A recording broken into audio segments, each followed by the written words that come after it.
যাচ্ছেন, মমতা ব্যানার্জি তাকে খুশি করে আবার প্রার্থী করলে এই জন্যই যে আরএসএস এর কথা শুনে, বিজেপির কথা শুনে সিএ এর বিরুদ্ধে তিনি ভোট দেননি। তাকে কি আর ভোট দেওয়া যাবে? আগামী দিনে যদি বলে মন্দিরের সম্পত্তি সরকার নিয়ে নেবে, মসজিদের সম্পত্তি সরকার নিয়ে নেবে, সিএ করে দেশ থেকে নাকি তাড়িয়ে দেবে, এনআরসি করে দেশ থেকে তাড়িয়ে দেবে, কৃষকদের বিরুদ্ধে বিল পাস হবে, শ্রমিকদের বিরুদ্ধে বিল পাস হবে, এক কথায় জনবিরোধী বিল পাস হবে, তাকে যদি আবার নতুন করে ভোটে পাঠায়, ভোট দিয়ে পার্লামেন্টে পাঠায়, সে কি জনবিরোধী নীতির বিরুদ্ধে ভোট দেবে? না ঠিক এই ধরনের বিজেপি বা আরএসএস এর কথাই সিএ এর বিরুদ্ধে যেমন ভোট দেয়নি ঠিক ওই ভোট দান থেকে বিরত থাকবে? ভাই আপনারাই বলুন, কি করবে?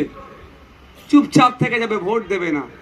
তাই সময় এসেছে আপনাদের ঐক্যবদ্ধ হন, তৎক্ষণিক মিটিংটা ডাকা, তারপরেও যেভাবে মানুষ